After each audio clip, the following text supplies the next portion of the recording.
What's going on? Hello and welcome.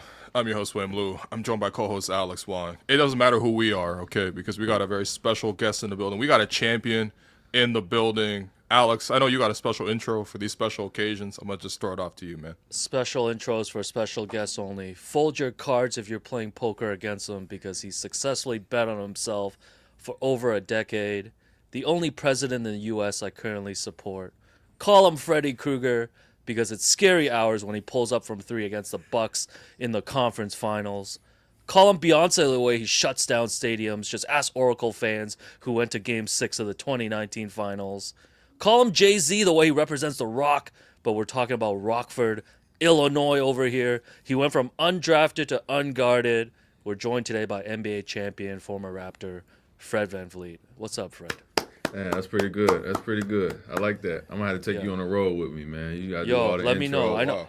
I know Tristan does a lot for you, but if you're ever hiring, let me Yeah. know. I'm trying to get out of this podcast gutter, man. Please get me And out of here. I got an instrumental for you too, man. That was a couple bars in there. I like that. How Yeah. y'all So doing? we just got three podcasters here today, just a combined Yeah. net worth Yeah. of probably like 200 million, but no big Yeah, deal. yeah. Something No, like, no, yeah. no biggie. Something light on a light Monday. Yeah. Yo, Fred, this is hilarious because last time we saw you, I think I tried to introduce you to our agent, me and Alex's agent, who does a lot of stuff over at United Talent Agency and Clutch Sports. And I'm like, yo, Fred, you should do a podcast. And Yeah. your exact words to me were like, hell no, I'm not doing no fucking podcast. Bro. Well, here we are, bro. How you Oh doing, man? my How you God, doing? man. It's crazy how life works, right? That's why you should never say what you're never gonna do. I spent the Exactly. last 5 years telling anybody that would listen that I would never do a pod or do any type of show or anything like that. And life continues to throw things at you. You got to be able to adapt and respond. And I'm in it, a fellow podcaster. Here I am. Yeah, what Yeah, what yeah. changed, Fred? Because I know obviously you're in a different part in your career now. We've seen a lot of players do, different podcasts, maybe kind of push back against the traditional media coverage. Like what do you Yeah. hope to get out of the Unguarded podcast experience? Well, first of all, I tore my ACL. I don't know if you heard or not. Yes, get well So soon. that has something to do with it. I actually don't know. That's going to be the decision I'll have to make is if I continue to do it whenever it is that I come back and play. So I have a little extra time on my hands. I actually am a fan of podcast and media in general, and I watch YouTube all day and things like that. I'm not as good on social media. I just started back tweeting as I started doing the show a little bit more. So just trying to find where my voice can lie and where I can be heard and what that platform looks like. So we got some things in the works. I've been having fun with it, man. I don't know. It's one of those things you just got to start doing and you'll grow as you go. Yeah, I mean, first off, we should have started with that actually. How you doing in recovery and stuff like that? Like, you all I'm right? doing great. You walking Yeah, around? I'm doing great. I'm about to be at the 12-week mark, so that's a big milestone as far as like going from rehab to training and recovery and things like that. So getting a little bit more active, feeling strong. Yeah, it's going good. It's going pretty good. Obviously, I wish I was out on the court. Nothing beats that, but all in all, I'm doing well. I'm sure you've been asked this a million times, but you think?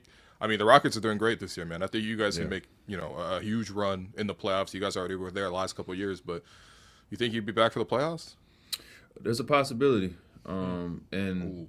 the safest way I can say is that there's no other way for me to do my rehab and recovery without a goal in mind. So I'm also not one of those people that cares. Like if I say I'm coming back, or I'll just change my mind. Like if I don't play, it's because it's because I can't play, Yeah. and it is what it is, and people can do with that what they want. But my goal every day when I wake up in the morning is to push my recovery as hard as I can, and that's really the only way I know how to do things. So we'll see. The clickbait That's will fair. be Fred said he's coming back for the playoffs, but I really don't give a fuck about that. See, this is the thing.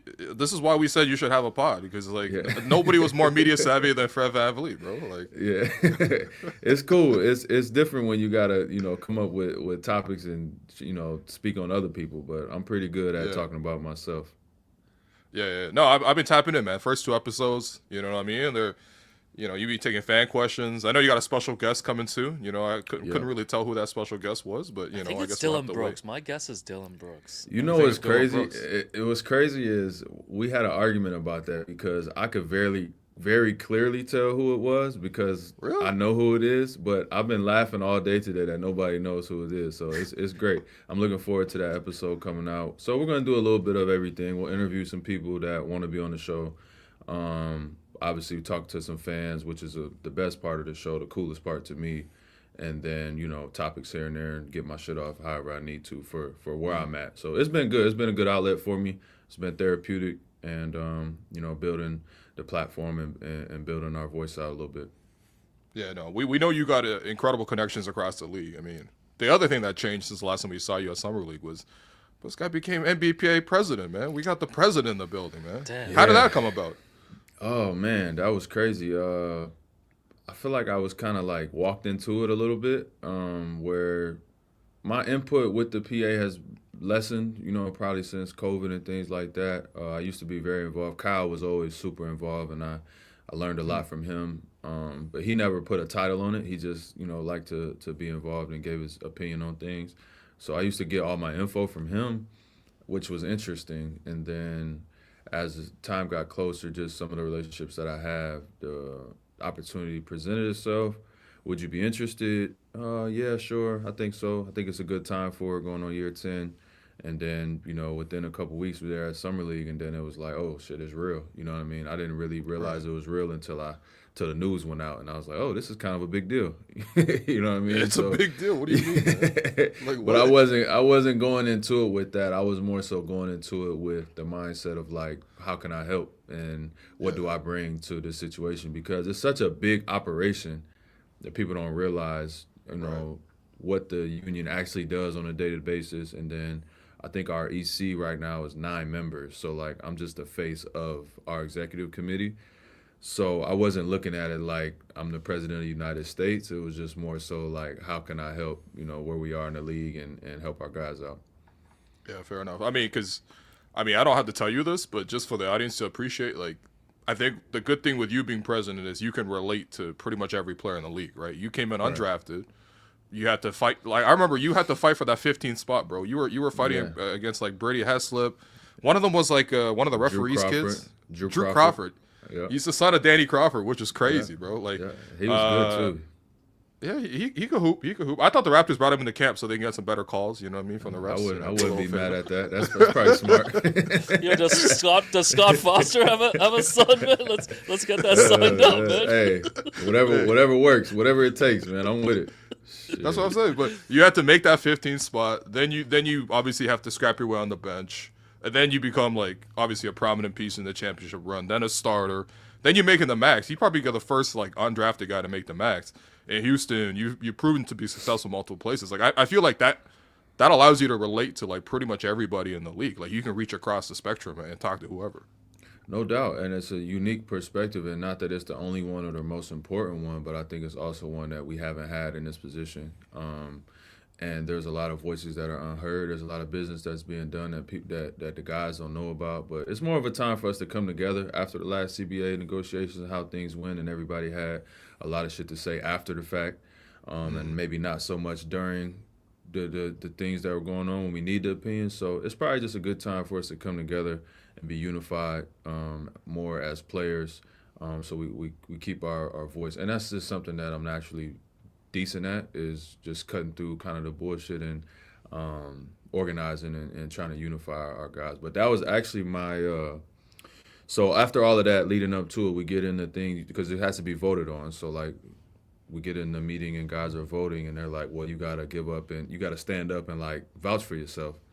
I'm like, well, I'm not a fucking politician. I don't have like a speech ready for like why you should vote for Fred VanVleet. But what I did say was, I've pretty much seen every position, in 10 years. In a short amount of time, 10 years, I went from trying to make the team to the highest paid on the team. And I think that gives me an advantage, or not an advantage, but a different viewpoint to be able to speak from multiple places. So something that I pride myself on. Yeah, you talk about obviously taking on these different roles from like undrafted to being a max guy. Obviously want to get into, your time here in Toronto, but I think a lot of people, Raptors fans, are curious too. It's like, during that offseason when you decided to sign with Houston after spending your whole career in Toronto, like give give us kind of an inside look on what that summer was like, and ultimately kind of making the decision to leave Toronto. Yeah, I think that looking back, I had a great conversation with Bobby when I was there this season.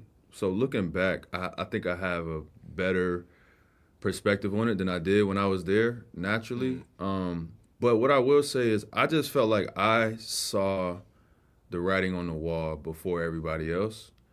And that's not always a good thing. To be like the most perceptive person in the room is not always a good thing because it takes people time to catch up. So there was a lot of shit that was going on leading up to all of this stuff, and like you could see where the team was and the contracts and the timelines. I just felt that the roster was a little unbalanced, and then we fucked around and went out there and whatever, we finished fifth, and I got hurt in the playoffs and we lost to the Philly, and that was like a great year, right? So then like the natural, great, yeah. that was a hell of a year.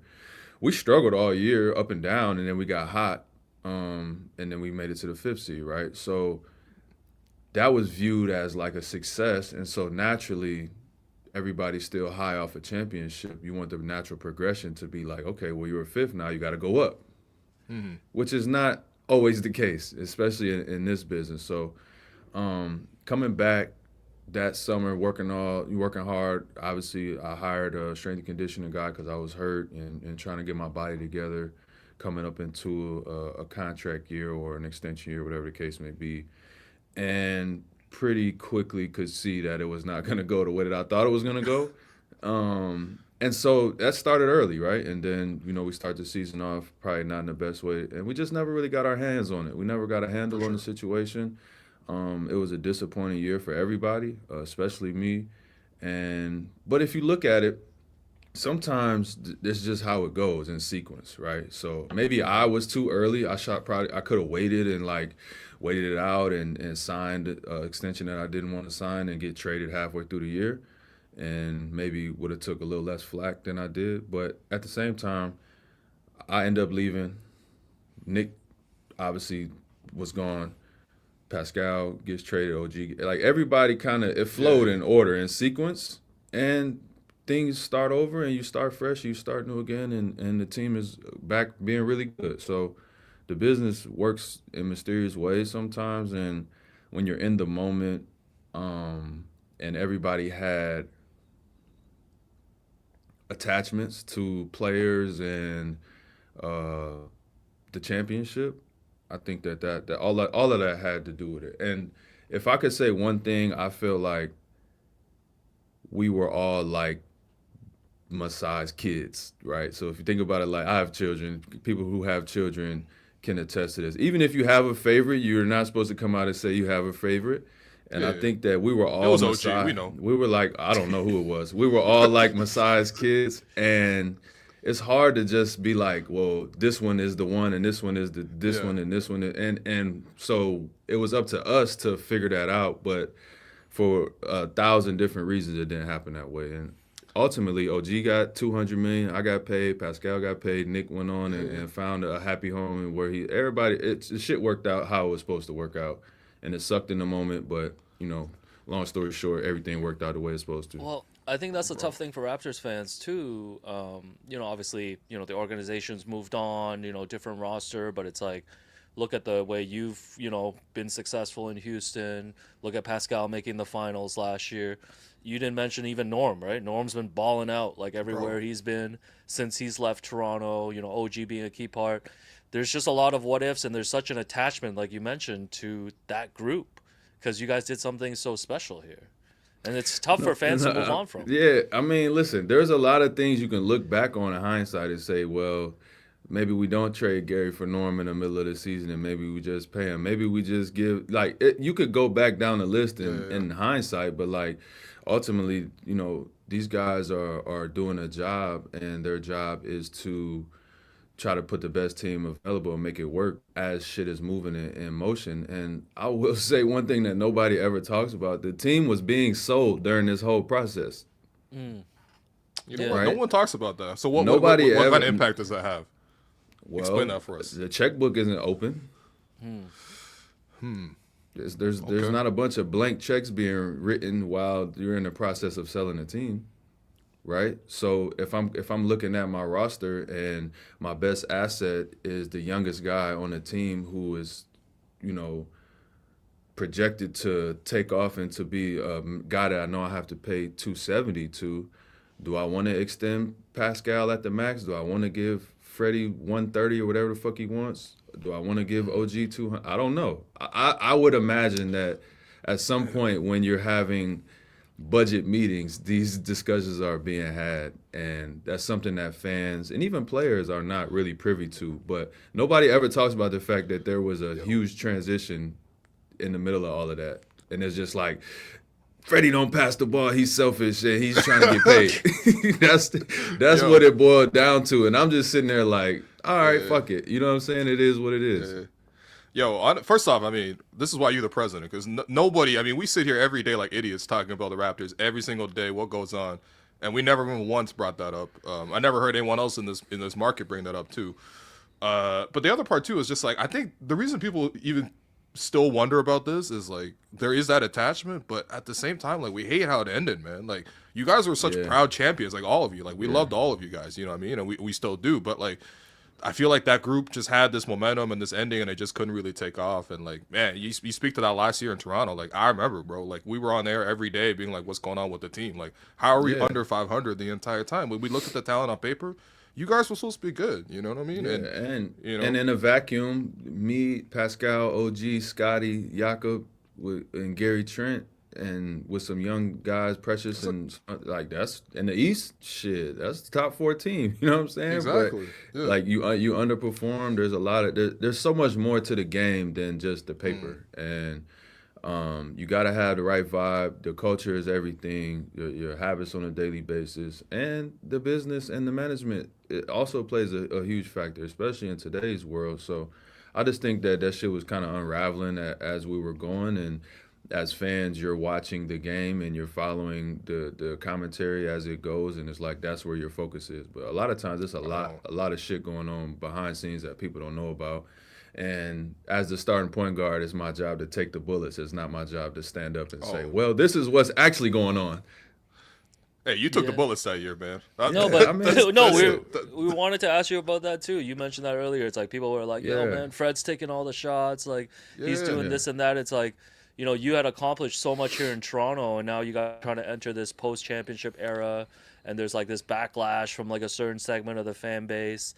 And I'm sure, obviously, you hear it, you see the comments, all of that stuff. Like, bro, you even shouted out the haters in your exit post. Yeah. How did that feel? Just in terms of like, was it kind of bittersweet? It's like, oh, now you're leaving Toronto, kind of in this spot, you know, after accomplishing so much. The crazy part is, and I'll start with the first part, was that I felt like the team wasn't fucking with me first. So it wasn't like, the fans going to say whatever they're going to say, but I feel like if we had a great vibe and chemistry with our team, then that would have been empty noise.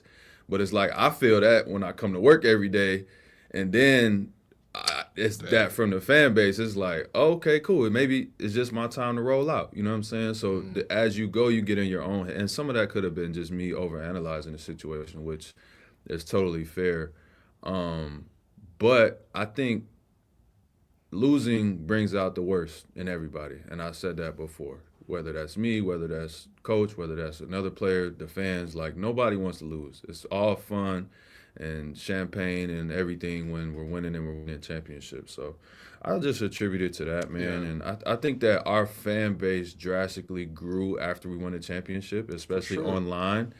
And it turned into like, we have different and it's something that I preach here with the Rockets too, is like, the NBA has turned into like, every player has their own stan club, right? For it's sure. like you got a rock and roll band, and like I love the guitarist, well, I love the lead vocalist. So like, what just happened to like loving the team? Bro, we say this all the time. I don't think player you know fandom is productive in that way. You know what not I mean? online, not online. Maybe good for business, but like online, it's like, does my love for this player supersede the love for like this team succeeding, right? And I think that it kind of became divided a little bit, which is totally normal. And I feel like you guys being good again is going to bring back the good, and because one of the most incredible fan bases and sports cities in the world. Like, but with the good, there's always going to be bad, and I definitely had my fair share experience of that. But it is what it is. And basketball wise, I'm coming off of the year previous where Nick pulls me to the side and says, "Hey, I think Pascal was out to start the season or something. He was injured, right?" And Yeah, he was injured. Yeah. It's like, "Yo, I might need you to average 25," and I'm like, "Okay." I never had nobody say that to me before. So what do? I go work on my craft. I come out all the way up until I get hurt. Pre-All-Star break, I'm like 22-8. You know what I'm saying? Bro, you made All-Star that year. You made the All-Star I'm team that year. Fucking right? All-Star. Yeah. I'm like, Do you remember? Okay. Because mid-season, you guys are playing in the empty arenas because COVID came back, and then you guys had to shut down again. Do you remember Will actually? Because the night you found out you made the All-Star team was when you guys were playing a game, and you found out like right before. Chicago. Yeah. And Will's Yeah. like screaming at you when you're coming out to warm-ups, being like, "Yo, Fred, you made All-Star." Will's remember always you said were- he broke the news to you. No. I remember you were waiting in the tunnel because you were like watching like the feed in the tunnel. But it's like, the starting intros are happening. You got to come out. So you're like, fuck it, I got to run out there. And then when you ran out there, like we knew because we were following along. We watching Shams on our phones and stuff like that. I was like trying to yell at you across the empty stadium, like, "Yo, Fred, you made All-Star, bro." Yeah, no, I remember that because I kept running back and forth to the locker room, like during the the layup lines. I kept running back, acting like I was going to the bathroom and shit. I'm checking my phone. I'm looking, you know what I'm saying? I'm like, So they won't shut up on TNT. Yeah, Just I'm like, announce fuck. it. Yeah, like I'm like, this fuck. They going in alphabetical order. VanVleet has to be last or some shit. I'm like, yo, I think you were the last guy announced. Yeah, I'm like, damn. So I'm going through layup lines, and then that's when we all found out. The team found out. So man, what a dope ass moment. But like, I go from that to us, that season finishing out how it finishes. And so like, I'm thinking like, all right, cool. Like now it's time for me to take another jump too, like as the point guard. And then coming in was like, all right, well, we want to put you on some off ball movement because your off the ball shooting percentages are great. And I'm like, hold on. Like, what the fuck? Yeah, that's a tough sell. I'm like, but okay, I'm not gonna lie to you and say I agree with it, but I'm not gonna fight it. I'm not gonna force a trade. I'm not gonna go to Masai and Bobby and fucking complain. I'm not gonna complain to my agent. I come in, let's try it. We tried it to start the season. I didn't feel like it was working. We were losing. It wasn't working, bro. Yeah, what do I do? watched those All right, games. all right. Fuck all that. Hey, let me get that ball real quick. Let me. You know what I mean? And then from that point on, it never was the same. Man. So, not that anything was intentional, but shit just didn't play out the way it was supposed to. No. Honestly, the last thing I'd say about this, because I wanted to get into your good times at Houston, the good times at Toronto as well, but no, I always thought about it as in perspectives too. Like you coming in undrafted, Pascal coming in 27th, bro. This guy played for New Mexico State, man. Nobody watching New Mexico State, like that's crazy. Like, OG coming in drafted late, Norm second round pick, like and you guys had to like fight, like bench mob, work your way up, like. You know what I mean? Played in the G League, all of you guys, had to win the G League championship. Like, that's sort of the steps. And then when you got to this point where, obviously, the Raptors when you guys win, you guys don't draft high. But the one year you guys were bad in Tampa, like, you guys get, Scotty in the door. And it's like, it just became like a different kind of thing. And I do wonder, it's like, personality-wise in the room, did it all, like, did you guys all see eye to eye, given the fact that you come from different backgrounds? No, but it wasn't like a personal, like, we don't like each other. It was just more so like the basketball didn't fit at all times. And I feel like when we finally got Jakob, I think the pieces started to find their homes and where they were supposed to be. But it was always like a weird fit and play style and the way that we were approaching it. And then like, shit, you only know what you know. Like, and it's funny because I look back on it like, I appreciate OG way more now than I did when I played with him. I appreciate Scotty way more now than when I played with him. Like, I'm watching Pascal in the final. You know what I mean? It's like, not that I didn't have the appreciation in the moment, but it's like a relationship. You're always thinking about what the fuck else is out there, and you're not appreciating what's going on. So, and the ages and timeline, shit like that, and the feeling's mutual. So, those guys are my guys. I love playing with them. I wish that I could have been a Raptor forever. Like, it's not a place I ever thought I was gonna leave, but I'm very happy where I am now. Yeah. So okay. So how did Houston approach it? Like, you know what I mean? Because I thought everyone said Houston was gonna get James Harden back. You know what I mean? And then boom, you pop up. Yeah, so there was a few like preliminary conversations. Mind you, all of that shit that we just talked about with the Raptors is present and prevalent. So like Yeah, I'm yeah, having conversations with my agent like, I don't know. You know what I'm saying? I'm not walking in expecting the offers to be anywhere near what I want them to be, right? Number one, my side just don't do business like that. But number two is like, I wasn't expecting us to get paid. Nick is moving on. Like, you know what I'm saying? I could feel the sure. writing was on the wall. So Houston had like a list or whatever they wanted. I knew where I was on that list. And then whenever Ime made the decision that it was me instead of James, then it was like, okay, well, here's the number. And I'm like, okay. I'm like, here's the number. Boom. I hang up the phone. And I called back. I'm like, what'd you say the number was again? Like to my agent, like 40? huh? Like what? Like so I called my financial advisor, like, yo, run these numbers for me real quick. Like boom, boom, boom. So I'm like, cool. I'm looking up houses in Houston. I'm not even thinking about coming back to Toronto, right? So we had to get the offer in Toronto back to where it was respectable, and that happened in Yeah. like the 23rd hour. But yeah, me, Bobby, and Masai sat in the room, and Andy sat in the room. My agent, Rich, and everybody was involved. So we all sat down, and yeah, it was a funny like pitch meeting slash goodbye because it was just understood like, bro, you can't turn this money down. You know what I'm saying? Yeah, yeah, To yeah. to take less or not, it actually would have been less, but to take this offer in this situation where we all know like the writing's on the wall. So yeah, it was. I think the only person who wanted me to come back was Rich, and that's because Toronto's his favorite city. You know what? That's good to know, man. There's a lot of good Yeah. So players Rich that, was that like, Freddie, he represents. take the Toronto deal. I'm He's like, like, give me an nah. excuse to come to Toronto. I'm trying to come to Bantam, man. Come on, bro. Right. So that was It's that all was good. the He got only Brandon now. convo. It's all good. Yeah, Got BI now. and yeah, he gonna keep a guy up there. But yeah, that and so I sat and we won't need to get into the details of how that convo went, but it was like walking out of there was like, all right, you know what I mean? Like it is what it is. So it was cool. I respect one thing about it. Those guys are family. Masai Of is course. somebody that I hold a ton of respect and reverence for. Bobby is incredible. Like all of those guys, man. Those bonds and those relationships will last forever. And the business doesn't always work out, in a fairy tale fashion. So it is what it Yeah. is. No, I remember because Messiah, after the next season happened. You know what I mean? Like you had left in free agency, Pascal got traded, OG got traded. Messiah walked in the meeting room and he's like, "Man, you guys begged for a rebuild, man. This is what it is. All right, we winning 20 games right now. You guys killing us. You know what I mean? Fans don't want to buy tickets no more. I hope we all survive this rebuild." And then we look back and like Messiah's gone, which is crazy. We thought Messiah would Right. be here forever. Like forget you, the players. Like we know players got a limited career. What thought Messiah was gonna be here for like 20 years, man? Messiah gets let go. I'm happy Bobby's still around and run things. I feel like he always deserved a shot. But like, Yeah. nah, time changes. But I mean, you landed in a great spot in Houston though. Like Yeah. I don't know because I think when you sign up for it, like Houston was coming off 17 wins, 20 wins, and then 22 wins. Like that's a Yeah. crazy 3-year gap. So Yeah. did you know what you were signing up for?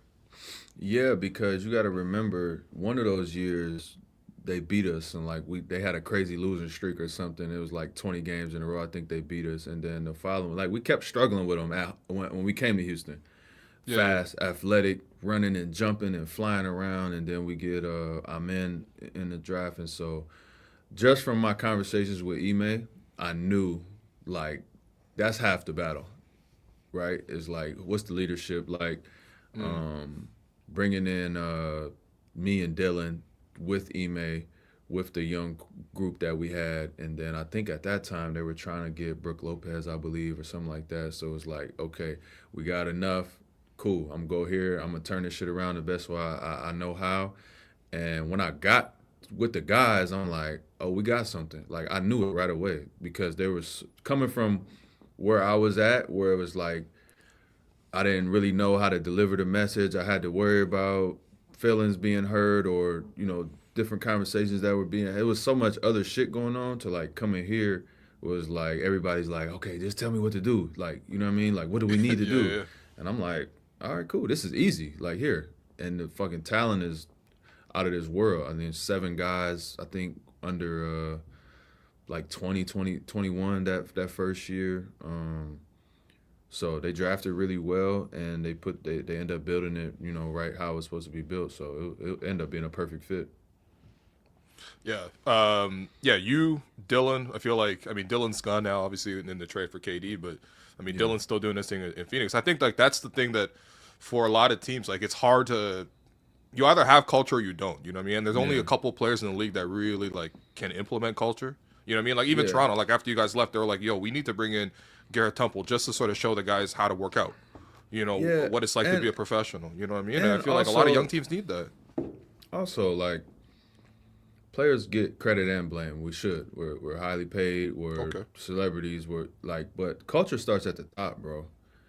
Like, culture starts at the top and it trickles all the way down. And you can survive it for a couple years here and there if shit's fucked up. I mean, we all go through things. Management, ownership, everybody goes through things in their personal lives, but like that shit always trickles down. And if there's a fracture anywhere, any type of pressure, adversity is gonna press on that, right? And so when there's a tight-knit group at the top and it'll trickle down and they could put the pieces together how they want to, and then it's up to the pieces to come and do their part. So for me, the biggest thing was, and they didn't even know what they didn't know what they were getting either. Houston didn't know what they were getting, and I didn't really know what I was getting myself into, but the main thing was like, yo, we just want you to come here and be yourself, which to me, that's all I need to hear, obviously after the $40 million a year. But like, you're going to pay me $40 million to be myself? Yeah, done deal. Like, yeah, what are we talking about? There's not even a conversation after that. Yeah, I mean, you guys have made this impressive jump, like year over year. Like even last year, being the 2 seed, making the playoffs for the first time, like that was right. You guys were right there with the Warriors. You know what I mean? And that's one of those classic, like the other team has like so much experience. You know what I mean? They just like narrowly beat out the young team. By the way, you balled out. You went crazy. Every time you see Steph Curry and Draymond Green, you go crazy. Whatever the situation calls for, man. You know what I'm saying? I was just trying to get it done. Like we really, because I felt so strongly about us against anybody else but them, right? Mm-hmm. Because when they got Jimmy at the deadline, whenever they did that, and then they got hot, and they were a completely different team, and just like the play style and matchup that year wasn't great for us. So yeah, after they made it their business to take Jalen out of the series, it was like, okay, I'm gonna have to score again, right? Mm-hmm. Which I hadn't done in 2 years because the team. They didn't ask me to do that. So yeah, I was able to turn it back on. That was fun.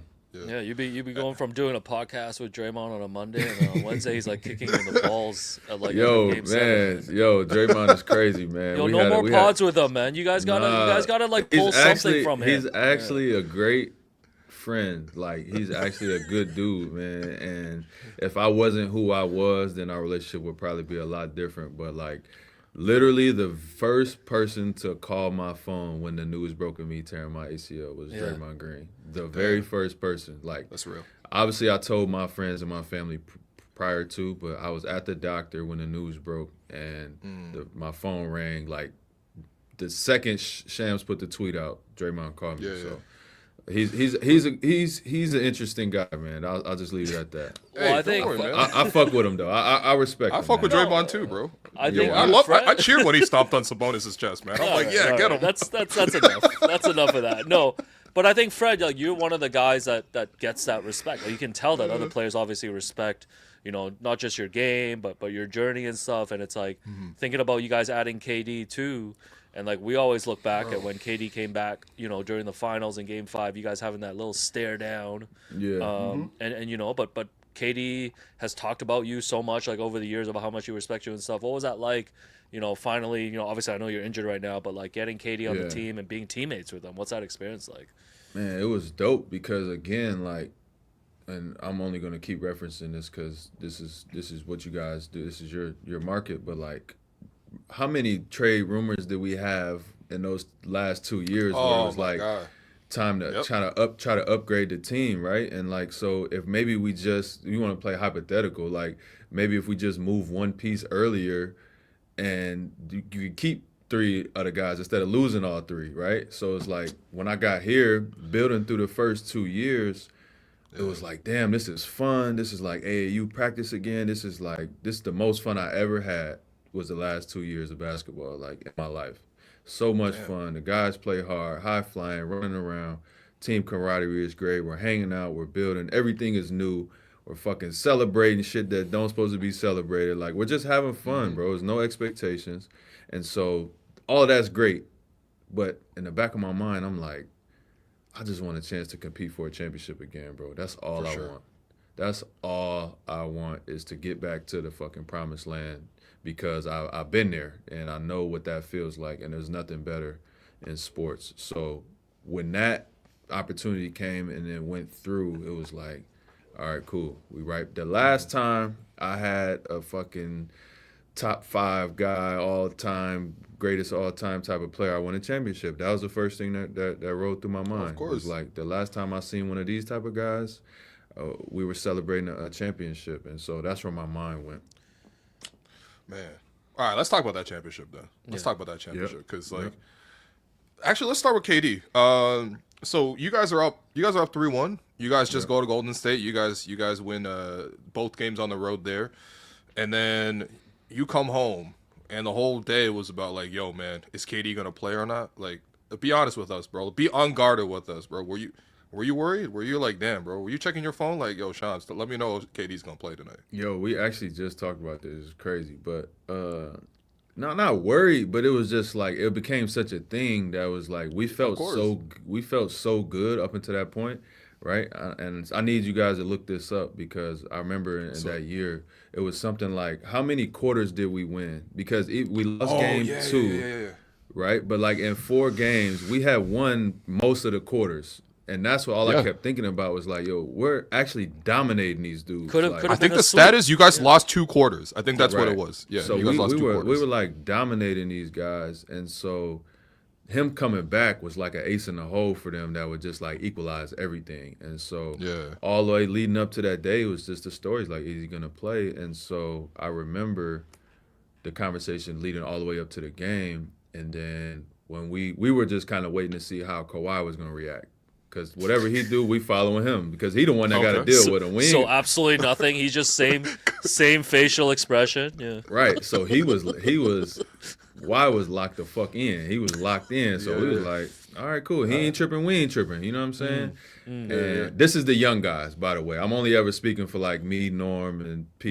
We had our own thing. Kyle and them was kind of doing their own thing. So as a young Serge guy, is in his own world. Yeah. Serge is definitely Serge is scrubbing his face, bro, eating fruit. We know what Serge be on, man. Shout out to Serge, man. Serge has an incredible routine, pre-game and post-game. He's one of the best to ever do it with the routine. But so we were waiting, and then he comes out and makes his first 4 shots, and we're just like, what the fuck? Bro. Like, oh shit, this is a different dynamic that we haven't had to deal with. So yeah, it was crazy. But we did like make it a thing, like try him. That's how we got into the little scuffle, because it was like, if he switch onto you, try him, see if he can move. If he get the ball, pressure him, you know what I'm saying, make him go to the rim. Like, we knew he was still hurt, right? So it was like, you know, you're trying to test that out. But obviously, nobody wanted to tear his Achilles. That was crazy. But we definitely were stress testing that thing for sure. Yeah. Do you remember what you said to him? Because I felt like he was just kind of laughing about it a little bit. You know? Yeah, it was like I don't know, he fouled me hard as shit, but like he really thought he was gonna get the steal, you know what I mean? So he thought he was playing good defense, and I was just politely letting him know that he couldn't guard me, you know what I'm saying? And in that moment, like, that's a foul, bro. Like, you can't guard me, like, especially not right now. But he really thought he could steal. Like, he thought he had to steal, but I was too low. Yeah. So now that you guys are teammates in the same locker room, you guys ever talk about that? You know what I mean? I'm sure KD probably thinks that if he came back healthy, he could have pulled off that 3-1 against the Raptors. I tell everybody, yo, Raptors are going to beat the Warriors with or without KD. We'll never know. We'll never know. I mean, you can play hypotheticals all day. I think, again, my honest opinion was if he's fully healthy, that probably goes 7, and it's a coin flip, right? All things being equal. Without him, it should have been a sweep. You know what I mean? Like, just being honest with you. And the game he came back, even game 5, we should have won. I mean, Nick called the timeout. We were up, right? And then they come out and make killed all momentum. Yeah, so like, but one thing about it, man, shit, you can't take it away. You can't take it away. I don't give a fuck. I don't give a fuck what nobody say. You cannot take it away. That shit is here to stay. Hey, but by the way, cause we knew we were gonna interview, so I'm like, all right, let me go watch some of those finals highlights again, like, as if I haven't watched them like in person. If I haven't watched them like 100 times, especially during the pandemic. Bro, fourth quarter, I forgot. Like, I mean, I know in my mind, I'm like, especially now, I'm like, okay, Fred has 12 in the fourth quarter, like that's what separated it. But watching like the intensity of every moment, there was like a 1-possession game every single time. Yeah. And like, like Kawhi low-key was kind of struggling in game 6. Like, like I don't know, the knee maybe or whatever. Freaking Iguodala was matching him for points. I was like, this is crazy. And then all of a sudden, you pop up, and then the rest is literally history. But that was crazy. Like, what was going through your mind in some of those moments, man? I mean, just trying to get it done. I think again, like that team was like all time good, bro. Like that's an all time great team, and there was, I mean, OG didn't even play. Like there's guys that could contribute at a high level that were playing a role to fit the team. Like that's just how it went. You know what I mean? So was I capable? Yes, obviously you could see it when the moment called for it. That's what I needed to do. There was absolutely a reason why I got a Finals MVP vote. Shout out to Hubie Brown. Yo, you ever dap him up after? For sure. Shit, send him wine, whatever. I owe him for life. He stamped nothing, me like nothing for Tim Bontemps, nothing for those other. Nah. Hubie stamped me on a legendary level for that. I was sitting beside Chris Haynes because we were both wearing a Yahoo at the time, and I was sitting by Chris Haynes, and he got that little. It's just a little piece of paper, okay? It's nothing fancy, right? And they're like, "Yo, who you gonna have as Finals MVP?" And he asked me like, "Yo, who should I vote for?" I told him that. I'm not even kidding. I'm not saying this because you're on the show. I told him Fred VanVleet, put his name on that paper, bro. I was trying to get you 2 votes, man. Fred, you owe Will a bottle of wine. No, for sure. 2 votes, I would have had an argument. You know what I'm saying? 1 vote was like, all right, somebody just. 1 vote's cute. It's cute. It's cute. You got the 1 2 votes. vote, 2 votes, I would have been arguing. We know your time's almost up. You got to run, but I gotta ask you this too. We had Serge on recently, and he was adamant that if Kawhi stayed, you guys would have won 2 more titles. What are your thoughts on that? Yeah, at least one. At least one. You never know how things shake out, but like we were in such a great position.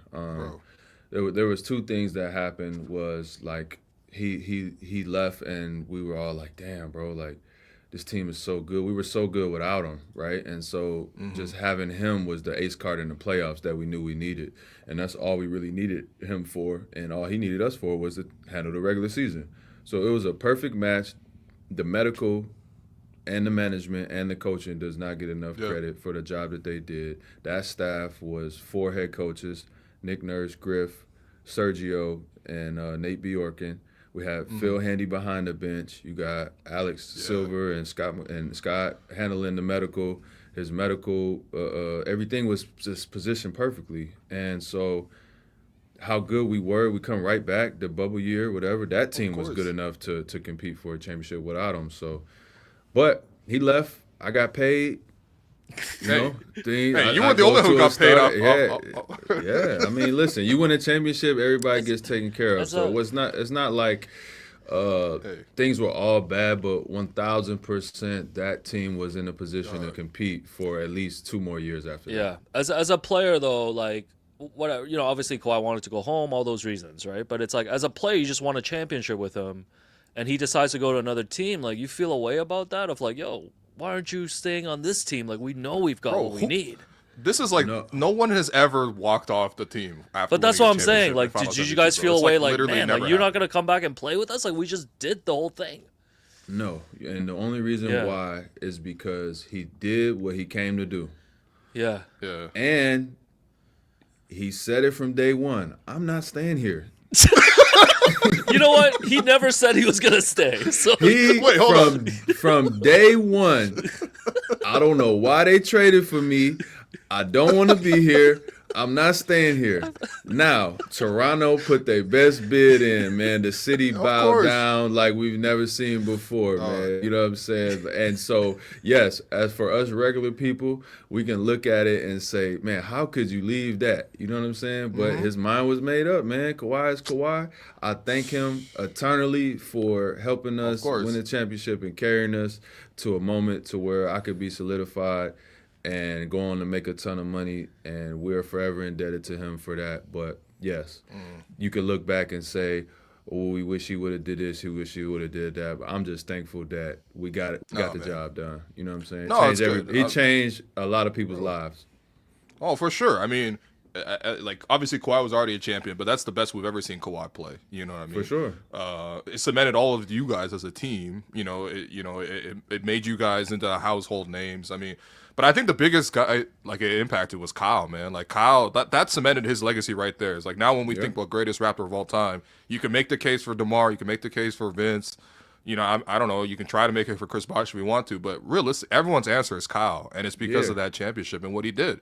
You know, and I know how close you are to Kyle, man. Like, yeah, hell yeah, and he should be stamped like that. He need a jersey retired and a statue and all that shit because I watched him get killed for however many years leading up to that. I mean, people I talk about how you think you got killed? No. I used to watch back when I used to really be on Twitter because I wasn't playing. I used to see how he used to do my boy. So to see him go from like the scapegoat, the most hated, to like, oh, this is our favorite guy ever. I love to see it. They need to build that man a statue, man. And fucking, what was it, 26 coming out the gate he scored or whatever he came crazy in the first quarter, one of them games, man. No, storybook, man. He started the playoff run with a 0, against Orlando. and then he was good for one of those every once in a while. Yeah, he wrapped it up in Game 6. No, but Fred, we know you didn't say nothing. You didn't say nothing about the 0. You were like, yo, bro, what's going on? The crazy part is with Low, man. The crazy part is like you could. He was such a competitor. You could feel the anxiety building up going into the playoffs. Like it was just like, all right, you just let him get it out. You know what I'm saying? You know he gonna be there when you need him.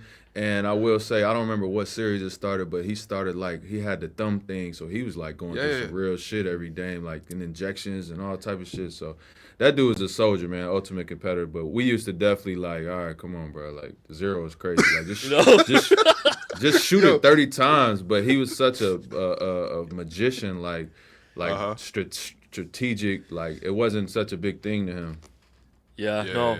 Listen, Fred, we know you gotta go. For people that listen to this interview, this is the type of, honesty, kind of candid conversation you're going to get on Unguarded. Let the people know, again, about the pod, everything that you need to plug. Yeah, for sure.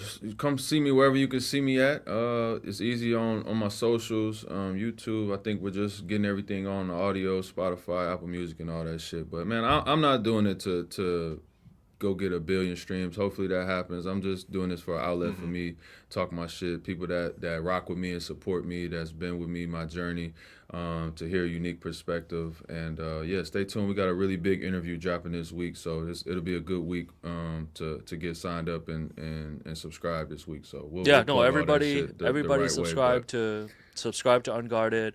Yeah. We know this appearance, Fred, was free. I'm sure the next one, we're gonna have to pay up. But we'd love to have you back. I got a Finals MVP vote via third party, so maybe I'll give y'all another one. Man, we love that. Hey, don't forget. I ain't doing shit else. Don't forget I flew to Wichita once too, man, just to write a profile about your crazy fans over there, man. Yeah, you did. You doing real journalistic work, man. Salute. Appreciate y'all, man. All right, Toronto loves you, Fred, bro. Yeah, be good, Fred. I appreciate you. Good luck in the recovery, man. Yes, get well soon, and we'll talk soon, Fred. All right, love. All right, be good. Oh, man. Damn, bro. Man, now we got to talk to each other? This is like coming down from a crazy high, man. Yo, we got everyone in here being like, yo, that was such a sick interview. And then they're like, we got to hear Will and Alex's dumb shit now. I'm watching the live audience drop right now. I see Fred laughing in the background, bro. That's hilarious. No, but man. One of the real, seriously. How many players in the league will come on and be that real? That's the thing, right? And that's what we always appreciate about this guy. No, You know for what I sure, mean? Like, man. And it's there's a like, reason why we always fucking ask for Fred, like when we were talking about media. Like, I mean, no, it's like it's true. We probably gave him preferential treatment because he was doing all this media. But like, damn, bro, like you can see his perspective on these things, man. I mean, No, it's I super, feel super like cool. I'm happy he did a pod, man. I feel like I learned a lot just, him talking about obviously the struggles of the team towards the end and even, looking at the big picture of him saying, seeing the writing on the wall type. And it's Yep. like, yeah, if you look at it, it's like Fred leaves, they let Nick go, OG, Pascal, even down to Masai, right? Like I Yeah. think there's like a collective understanding, like whatever, with ownership change, with Scotty coming in, that like, hey, this championship group is not gonna stay. Man, but you know what though? Yeah. I think it's funny because like I think the predominant narratives that maybe came out of like what happened at the end there was like, yo, the players didn't see eye to eye, and like Fred and Pascal were playing selfish. Remember, Masai even brought that war to the podium the next year. That was crazy. Like, and even some of the behind the scenes conversations. Like, I'm not trying to reveal like who we talk to and sort of what we say in particular, but one of the recurring topics, even to this day, I remember even having a conversation about this last year at the trade at All Star Weekend with like people from the Raptors, was just like, yo, what happened, man? Like I know we like needed to rebuild. We've done that. We're actually starting to come out of that a little bit, which is nice. The Raptors are winning again. But there is still this like lingering like, dog, what happened? Like the party just ended like crazy. You know what I mean? Like some of these guys, we thought they would be Raps forever. Pascal talks about it. Norm talks about it. Fred talks about it. OG, not so much, but you know what I mean? Like we thought these guys would be Raps forever, and like seeing sort of how it all went down. Like I appreciated what he brought up with manage, or I guess with the sale of the team. That was interesting to me because like that makes a lot of sense. Like if you're not going to be committing to long-term contracts if you're about to sell the team, like that part makes sense to me. But I mean, at the same time, we also signed quickly to a big deal. We also signed Yak to a big deal. So You know what? I was gonna say this. I was gonna mention this to Fred too. I was like, the person I feel the worst for is Yak, because Yak gets traded here. He's like, yo, I'm back with my boys, Yeah. and then they just all leave one by one. And he just has to stick around for a rebuild. It's actually so funny, man. Yak's like the last one to come to the party at like 2, and then everyone's like, yo, I'm out, man. they're like, oh, we thought we would stay for you, Jakob. Nah, man. No, but listen, the thing is, Sorry, like, Yak. I think some of the deepest fans just want Fred to straight up be like, yeah, man, I didn't get along with Scotty, or like all this direct Yeah, stuff. I tried. And it's like, I tried. no, but for me, it's like I asked the question. I think it's getting like, I think you just got to read between the lines and get a good understanding of like when he breaks it down the way that he did as an individual It's not player. that simple, man. He Really comes isn't. from an all-star, season. He's rising as an individual player.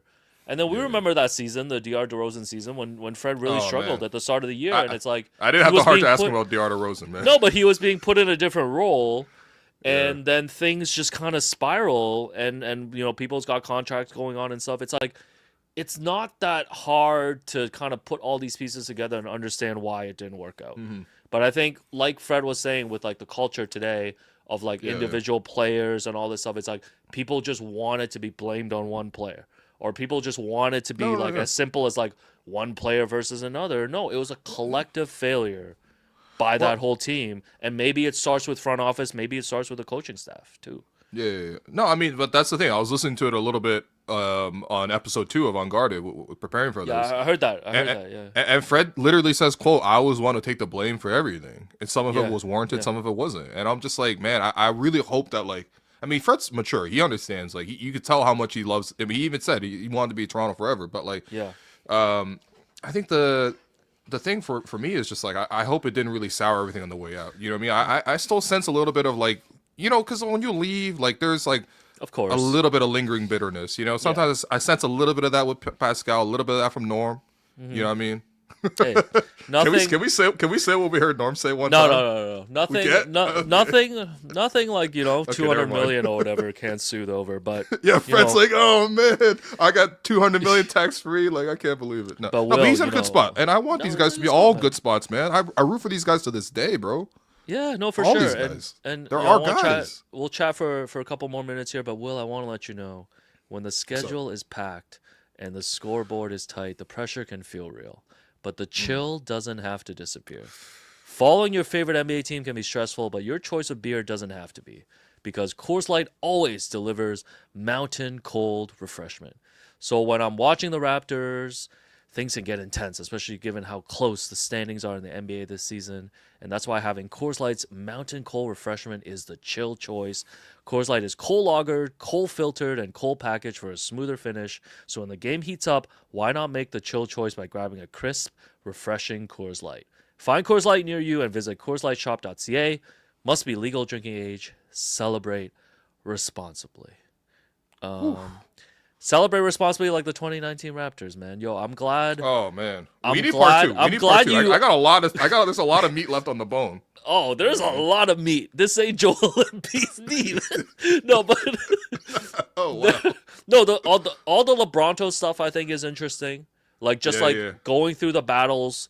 Dog. Fred was dealing with a huge injury that year, right? Going to the playoffs against the Wizards. Bro, he got injured on game 82. Remember that? That's why Yeah. people rest their players for game 82, especially when you make the playoffs. Like Dwayne was trying to chase 60 wins, and then And they're playing the Heat, who are like They're playing the Heat, football and then tackling them in game Bro, 82.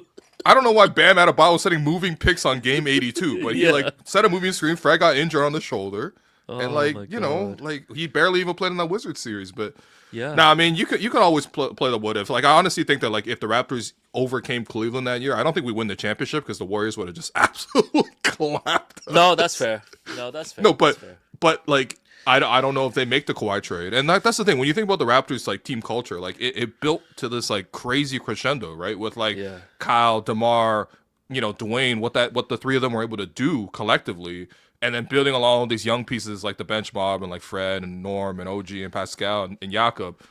And DeLon Wright. By the way, what a crazy run of drafting too. Like every one of those guys had a decade plus in the league. Probably all made 200 million basically, except for DeLon. Like that was a crazy run, and it's just like. But then you have to cash those in, and like whatever. Obviously, I would do the DeMar for Kawhi trade a million times out of a million. But that is a loss of culture, man. When you go from DeMar, like I am Toronto, I'm here, to being Kawhi, being like, yo, man, I'm here for 1 year and 1 year only. Okay. Yo, honestly, you man, know what I mean? culture is great and all. Fuck culture, man. We got that championship. Shouts to DeMar. No, but Yeah. I think Fred saying too that like, hey, he's not mad at Kawhi for leaving. Like Kawhi came here, like actually it's gonna help me get over Kawhi leaving. Like there's always been that what if and all this stuff, and I always thought like the players should take it a certain way. It's like, yo, you don't think we're good enough? Like we just No, I won the know. championship. I agree, 100%. Yeah, and so I was actually surprised by Fred's answer. But he's right. He's right. Like Kawhi never said he was gonna stay. and he did his job and he left. So Yeah. I guess you can't be mad. I guess you can't. No, be I mad. mean, I'm not mad. I'm only mad at the Clippers for stealing him with illegal, additions and additives and cap circumvention, all that. Yo, kind of thank stuff, God know you what told the story about nudging Chris Hayes. I mean? No, that's a real story. I swear to God, you can literally no. go back to No, like I the know. Raptors over everything for back No, in the day. You've told this story enough times that Yeah. I know it can't be a lie. Yeah. But no, I want Fred back on. We need a part 2, man. We need a No, part two. We'll part talk two to will get Tris even about more, that. unguarded. Tris No, about but that, I mean, I think, I'm happy that he's able to share his perspectives. I mean, it's also cool to see people grow up. You know what I mean? I think like everybody has like a bit of a generation of players that grow up with. You know what I mean? Like for me, like Pascal, Fred, OG, Norm, like these guys are in my age bracket. Like they're like 90, between like 92 and like 95. You know what I mean? And like I relate to these guys. Sometimes it's even easier for me to interview these guys because I'm like we can see each other. Not eye to eye because these are totally different, but I mean we're in the same age bracket. Like mentally, man. I kind of understand these guys. Like I know what I can say. I don't have to hold and coddle their feelings. You know what I mean? Like we can just talk straight up. And like for me, it's like once that starts to age out from your group, like I'm sure you get this experience too. Like sometimes you interview the players and you're like, dog, I don't even know what to say to you, man. You're a 20-year-old. I just saw like, you what are you do supposed to I do? just saw you do a 6'7" TikTok last night, man. I can't even look you in the eye, bro. Yeah, exactly. You know what I mean? Like, and you could be real with them. So, I mean, we went through this whole journey, but I'm proud of them, how they grew up. You know what I mean? Like, all of them are thriving in their own ways. And, they're always going to be Raptors to me. You know what I mean? I'm going to root for these guys. And I'm happy for Fred, too, because, like, his perspective on, like, basketball and, like, just how things work. Like, again, like, I would say there's maybe 5 guys in the league who will be that transparent. Draymond's actually one of them, too, which I respect a lot. But Completely. I'm happy I had someone else who likes Draymond, man. Come on, dude. Just to like wrap up and stuff, it's like, we've always said we've always like said on the show, like, yo, Fred's one of the best people to talk to, all of this 100%. stuff. We just And saw it's it. not about, rooting for him specifically over other players or having agendas. It's like, I just love a good conversation. And from day Yeah, one, that's like our Fred job. came in. No, from day one, Fred came in as an undrafted guy. Like he was Yeah. always just a good dude to talk to, whether the recorder was on or not. Like he's this whatever Fred was today. That's just how Fred is all the time. Exactly. Yeah, and we hope that for people that obviously don't get to be in the locker rooms or deal with these players, like this is not what you get from a lot of NBA players. Like this is different. Yeah. No, that's true. So that's subscribe to Unguarded, man. Yeah. True. And subscribe to Hello and Welcome if you came from the other side. To Yo, watch this, yo, like the video too. It's man. just Give gonna a be day. us. It's just gonna be us on Wednesday. Well, I mean, I got to Like react Friday- on tonight, Friday, man. I'm gonna Raptors have Heat some- tonight, man. Yeah, Come Friday on, I'm man. gonna have some free thoughts, but stick with us, man. Every 18 weeks we get an NBA player. Stick with us. Yo, what are you talking about, man? We get one once per month. Yeah, honestly, like how many times do you want us to interview players? You know what I mean? Like it's cool, it's Yeah. great. But at the same time, you probably want to hear me hand out 3 stars to whoever played well in tonight's game against Miami, by the way. Hey, RJ Anyway. Barrett update, you know what I mean? Yeah, people in the chat being like, Jameson Battle's available. I'm like, I don't give a fuck, man. Send me this Fred. I'm gonna watch this Fred interview back because it was fire. Yo, by the way, we got look at the reviews we got in the chat, man. Incredibly candid interview. It's legitimately one of the best athlete interviews I've ever watched. Great stuff. I mean, I think part of this too is like we got to spend time. You know what I mean? Like he's familiar, you know, and Yeah. like I'm not trying to pretend like we're friends. We're not. Like we're not friends with NBA players, 100%. But at the same time, like there's a working relationship, Yes. No, dog. and I'm happy that we were able to get this It's a done, two-way street, though. Like we can bring our best, whatever you want to call it. Like Will does a lot of prep. I write up the dumbass intros and all this stuff. But it's like, man. Come on. thanks Jerome for telling me the difference between who was it, Jason and Freddy Krueger. Almost messed that one up. Oh, that's good.